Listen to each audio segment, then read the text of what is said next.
नमस्कार दोस्तों, मैं योगराज वर्मा एक बार फिर आपके साथ हाजिर हो चुका हूँ। तो जैसे कि हमने कल जो है कथा पढ़ी, उसमें भगवान विष्णु जी और माता लक्ष्मी जी के बारे में बताया गया।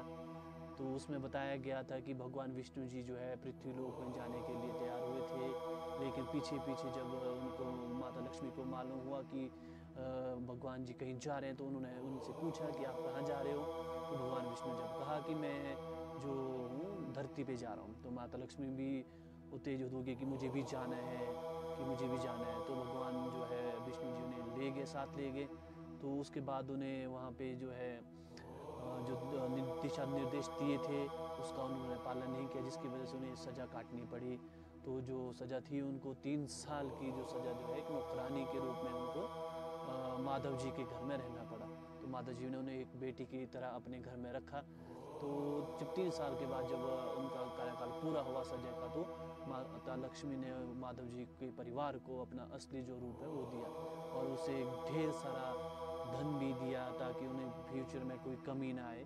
तो दोस्तों, आज का जो कथा का वर्णन करेंगे हम, वो है महारथी दानवीर कर्ण, जो महाभारत में कौरवों की ओर से लड़े थे। तो दानवीर कर्ण जी हमारे करसोग के दूर दराज क्षेत्र महोनाग में जो है स्थापित हैं इस वक्त। तो महोनाग जो देवता हैं, नाग देवता हैं, वो कर्ण के अवतार हैं। तो इस तरह से जो हमने पढ़ा भी है, तो हम वहाँ खुद भी गए हैं कर्ण जी के मंदिर। तो कर्ण कुंती का पुत्र था।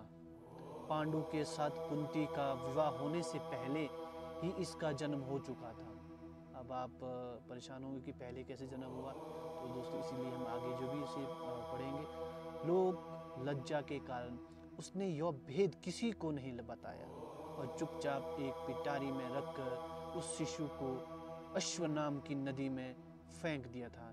इसके जन्म की कथा बड़ी ही विचित्र है, बिल्कुल, क्योंकि महाराज जी कर्ण जी जो हैं कुंती के पुत्र हैं, लेकिन पांडु के पुत्र नहीं हैं। तो ये हम पूरी जो है कथा सुनेंगे।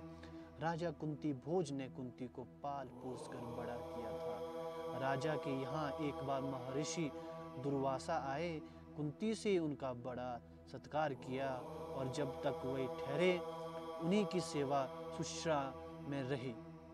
इसकी इस श्रद्धा भक्ति से प्रसन्न होकर महर्षि ने उसे वर दिया कि वह जिस देवता को मंत्र पढ़कर बुलाएगी वही आ जाएगा और उसको संतान भी प्रदान करेगा। कुंती ने नादानी के कारण महर्षि के वरदान की परीक्षा लेने के लिए सूर्य नारायण का आह्वान किया। उसी दक्षिण सूर्यदेव वहां आ गए। उन्हीं के सहवास के कारण कुंती के गर्भ से कर्ण का जन्म हुआ। जब पिटारी में रखकर इस शिशु को उसने फेंक दिया, तो वह पिटारी बहती हुई आगे पहुंची। वहाँ अधिरथ ने कौतूहलवश उसे उठा लिया और खोल कर देख तो उसमें एक जीवित शिशु देखकर वह आश्चर्य करने लगा। अधिरथ उस शिशु की निरीह अवस्था पर करुणा करके उसे अपने घर ले आया और उसका पालन पोषण करने लगा। उसने उसे अपनी संतान समझा। बालक के शरीर पर कवच कुंडल देखकर उसको और भी अधिक आश्चर्य हुआ, और तभी उसे लगा कि वह बालक कोई होनहार राजकुमार है। उसने उसका नाम वसुक्षेण रखा। वसु का अर्थ है धन। कवच कुंडल रूपी धन उसके पास था। विधाता ने ही उसको इसे दिया था, इसलिए उसका नाम वसुक्षेण उचित ही था। तो कर्ण का नाम जो था वसुक्षेण भी था। वसुक्षेण जब बहुत कुछ बड़ा हुआ तो उसने शास्त्रों का अध्ययन करना आरंभ कर दिया। वह सूर्य का उपासक था। प्रातःकाल से लेकर संध्या तक वह सूर्य की उपासना ही किया करता था। दानी भी बहुत बड़ा था। तभी कहते हैं कि कर्ण जो है दानवीर है, दानी देवता कहा जाता है। उपासना के समय कोई भी आकार उससे जो कुछ भी मांगता वह बिना हिचकिचाए उसको दे देता था। अमूल्य से अमूल्य वस्तु से उसको मोह नहीं था। उसका गौरव तो दानवीर कहलाने में था, और अपने कृत्यों से उसने वास्तव में यह सिद्ध भी कर दिया कि वह दानवीर था। उसके समान दानी कौरवों और पांडवों में और कोई नहीं था। बिल्कुल सही बात है, कर्ण की तरह कोई दानवीर नहीं था। उसका परिचय तो हमें उस समय मिलता है जब इंद्र ब्राह्मण का वेश धारण करके उसके पास उसकी अमूल्य निधि क्वच कुंडल मांगने गया था। उसमें कर्ण ने देवराज का स्वागत किया था और सहर्ष अपने क्वच कुंडल उतार कर दे दिए थे। तो आप समझ सकते हैं कि कितने दानवीर थे। दान करते समय अपने हित या अहित विचार वह नहीं करता था। यद्यपि सूर्य भगवान पहले उसे मना कर चुके थे कि वह इन क्वच कुंडलों को किसी को भी न दे, लेकिन दानवीर कर्ण किसी याचक को निराश करके वापस लौटाना तो जानता ही नहीं था। कर्ण के साहस के कारण ही उसका नाम विकर्तन पड़ा था, दूसरा नाम आ गया उनका।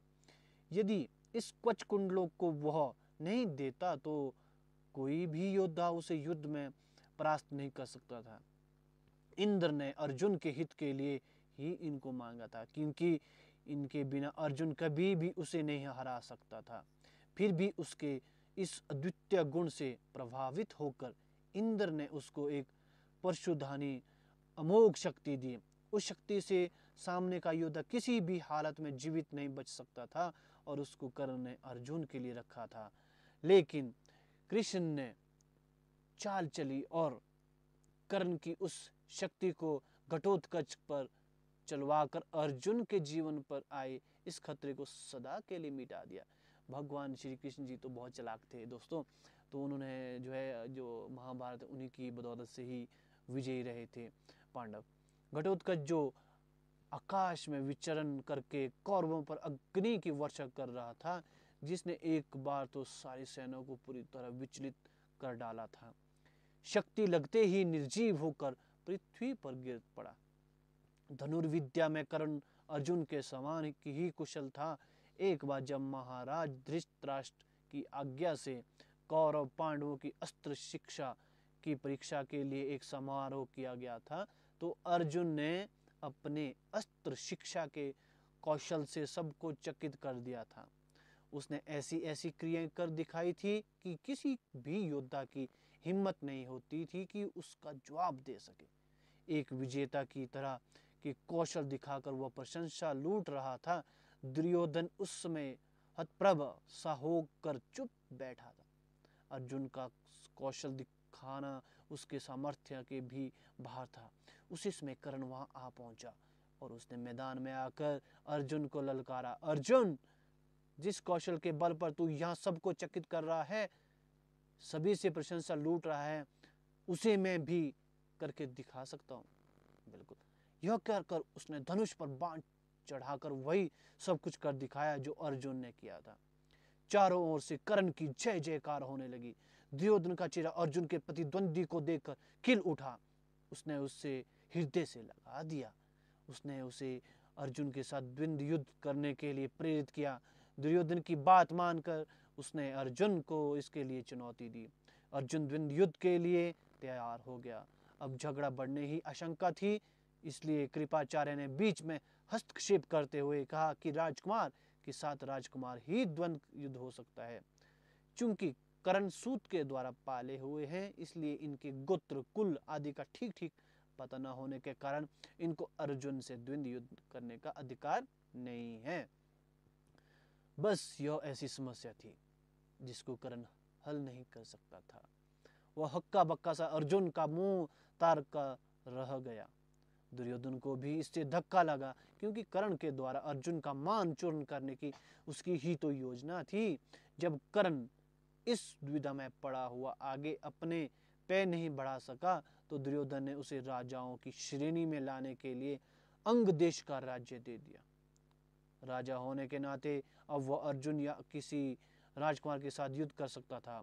वह इसके लिए उतारू भी था, लेकिन संध्या होने के कारण यह वाद विवाद थम गया और सब अपने अपने घर चले गए। बस फिर जीवन में सदा ही कर्ण अर्जुन के प्रतिद्वंदी के रूप में मिला। अर्जुन से ही उसकी विशेष रूप से शत्रुता थी। वह उसकी प्रतिसिद्धि को सह नहीं सकता था। अनेक स्थलों पर वह अर्जुन के सामने आया, लेकिन अपना कुल गोत्र न बता सकने के कारण उसे सामने से हटना पड़ा। वह सूत पुत्र कहलाता था, क्योंकि सूत ने ही उसको पाला था। इसी कारण द्रौपदी के स्वयंवर में भी घूमती मछली की आंख भेदने की सामर्थ्य रखते हुए भी उसको अवसर नहीं दिया गया। स्वयं द्रौपदी ने ही सूत पुत्र कहकर उसका अपमान किया था, उसकी पत्नी बनने से इनकार कर दिया था। सूत पुत्र को क्षत्रिय कन्या का वर्णन करने का अधिकार नहीं है। ये शब्द शूल की तरह उसके हृदय में चुभ से गए थे और वह लहू के घूंट पीकर अपने स्थान पर आ बैठा था। लेकिन द्रौपदी के प्रति उसकी घृणा इतनी बढ़ गई थी कि भरी सभा में दुशासन ने द्रौपदी को नंगा करना चाहा था, तो उसने इसका तनिक भी विरोध नहीं किया था, बल्कि द्रौपदी की हंसी उसने लड़ाई थी। जब दुर्योधन के भाई विकर्ण ने कौरवों के इस घृणित व्यवहार की निंदा की थी, तो कर्ण ने उससे कहा था, विकर्ण, तुम अपने कुल की हानि करने के लिए पैदा हुए हो, अधर्म अधर्म तुम पुकार रहे हो। द्रौपदी के साथ जो भी व्यवहार किया जा रहा है वह ठीक है, वह दासी है और दासी के ऊपर स्वामी का पूरा अधिकार होता है। यह कहकर उसने द्रौपदी के द्वारा किए अपने अपमान का बदला चुकाया था। उसमें उसका हृदय पत्थर की तरह कठोर हो गया था। जैसे भी बन पड़ा उसने द्रौपदी का अपमान किया, उसे 5 पुरुषों की व्यभिचारिणी स्त्री कहा और हर तरह से उसे धिक्कारा। उसमें प्रतिशोध की आग में जलते हुए उसने उचित अनुचित का विचार बिल्कुल छोड़ दिया। द्रौपदी को नंगी देखने और दिखाने की उसकी इच्छा थी। इससे स्पष्ट होता है कि कर्ण प्रतिशोध की भावना के आगे सत्य, न्याय और धर्म की भावना को पूरी तरह भूल जाता था। यह उसके चरित्र की दुर्लभता ही है। कर्ण स्वभाव से कुटिल भी था। यह दुर्योधन को इसी प्रकार कुचरक रचने की सलाह दिया करता था जैसी शकुनी देता था। जिस समय जुए में हारकर पांडव वनवास के लिए चले गए और द्वैत वन में वे अपना समय काट रहे थे, उस समय कर्ण और शकुनी की बातों में आकर ही दुर्योधन अपने परिवार के साथ पांडवों को चिढ़ाने के लिए पहुंचा। लेकिन यहाँ चित्रसेन नामक गंधर्व से इनका सामना हो गया। भीषण युद्ध हुआ। गंधर्व राजा ने अपने पराक्रम से सबको परास्त कर दिया और परिवार सहित सभी को उसने बंदी बना लिया। कर्ण तो अपने प्राण लेकर युद्ध स्थल से भाग ही गया था। फिर युधिष्ठिर के कहने और अर्जुन के भी प्रयास करने पर चित्रसेन ने दुर्योधन आदि को मुक्त कर दिया था। कर्ण अहंकारी भी बहुत था। उसे अपने पराक्रम पर बड़ा घमंड था। बार बार दुर्योधन को प्रसन्न करने के लिए वह कहा करता था कि वह एक क्षण में भी अर्जुन को मार गिराएगा। इसके लिए भगवान परशुराम द्वारा सिखाए हुए अपने अस्त्र कौशल की दुहाई देता था। यहाँ तक कि भीष्म पितामह, गुरु द्रोणाचार्य आदि के सामने भी वह अपनी शेखी बखारने से बाज नहीं आता था। एक दिन पितामह से न रह गया। उन्होंने इसे फटकारते हुए कहा, दुर्भिमानी कर्ण, व्यर्थ की बात क्यों किया करता है? गांडव दाह के समय श्री कृष्ण और अर्जुन ने जो वीरता प्रकट की थी, उसको याद करके तुझे लज्जित होना चाहिए। क्या तू श्री कृष्ण को साधारण व्यक्ति समझता है? वे अपने चक्र से तेरी उस अमोघ शक्ति को खंड खंड कर देंगे।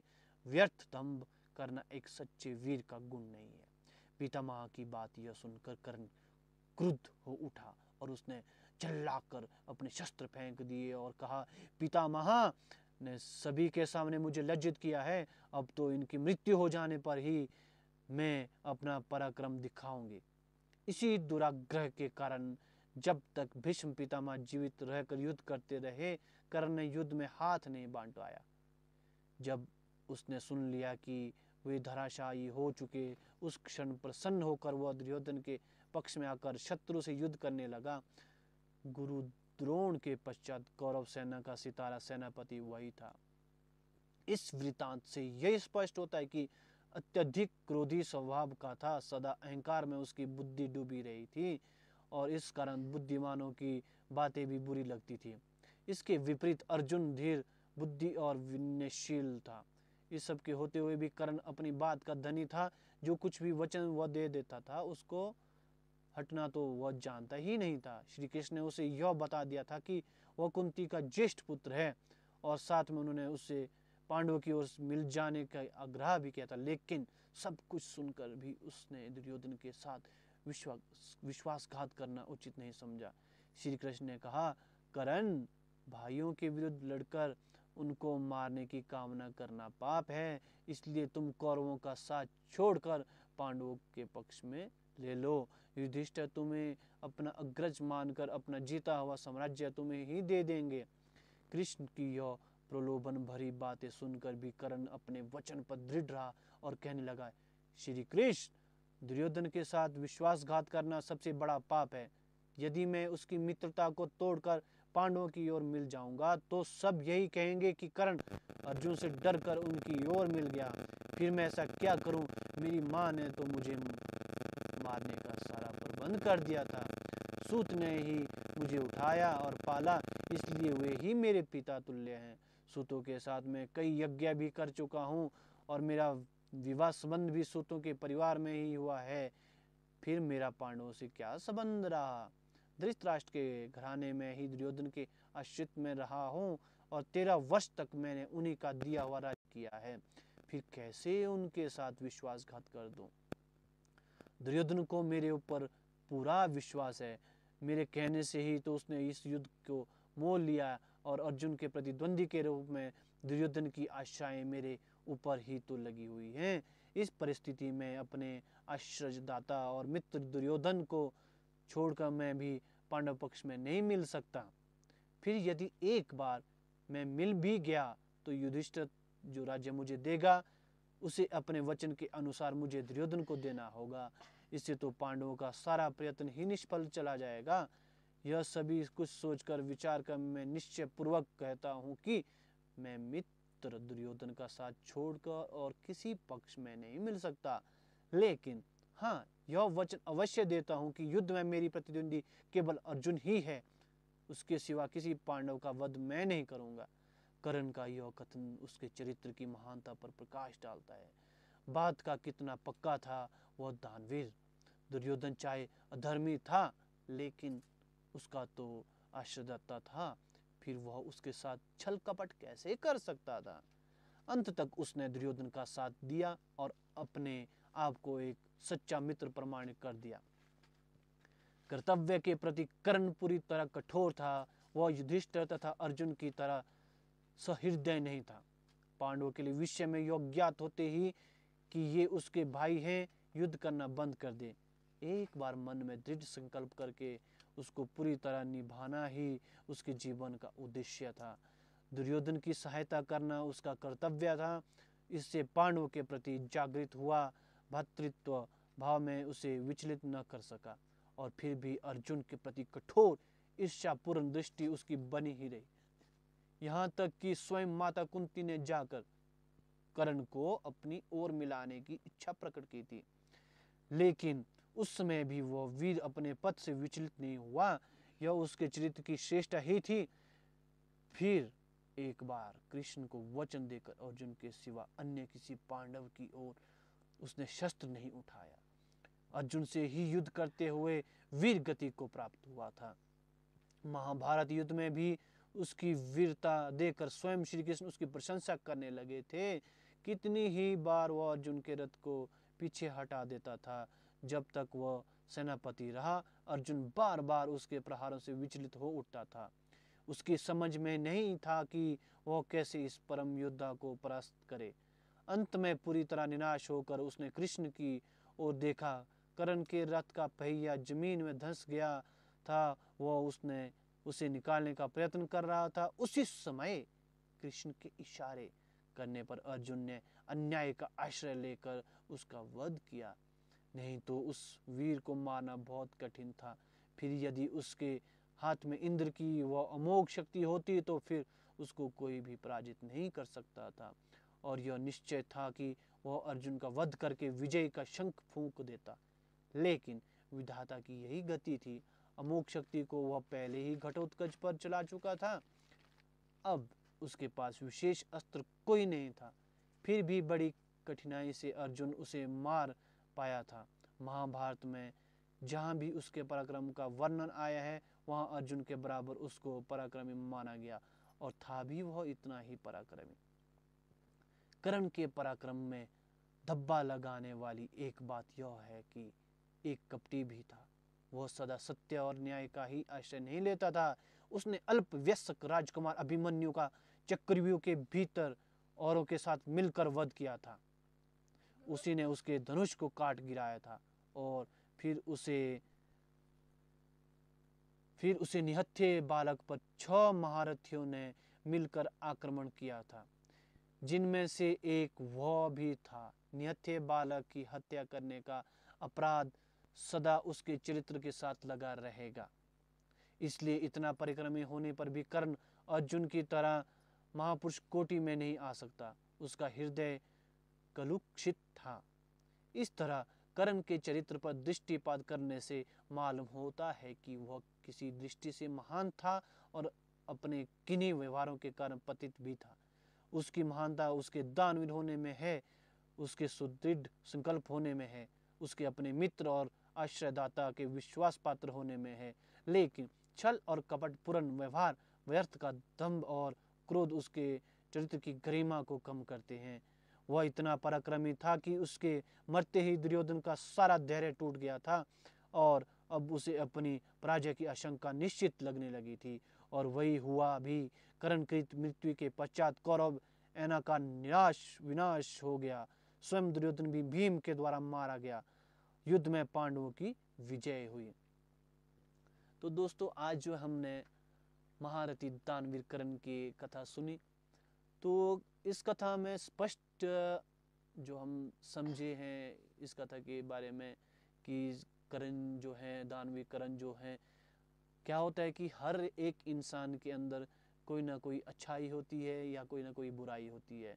अब देखिए, कर्ण के अंदर अच्छाई ये थी कि वो दानवीर इतने थे कि अपना जो है अश्वमेध जो है वो भी उन्होंने इंद्र को जो है अपना दान दे दिया था। लेकिन उनके अंदर कमियां भी बहुत सारी थी। जिस तरह की उन्होंने अधर्म का साथ दिया और साथ में जब अभिमन्यु को चक्रव्यूह में उन्होंने रचना रची, तो उस वक्त भी जो उन्होंने अधर्म का ही साथ दिया।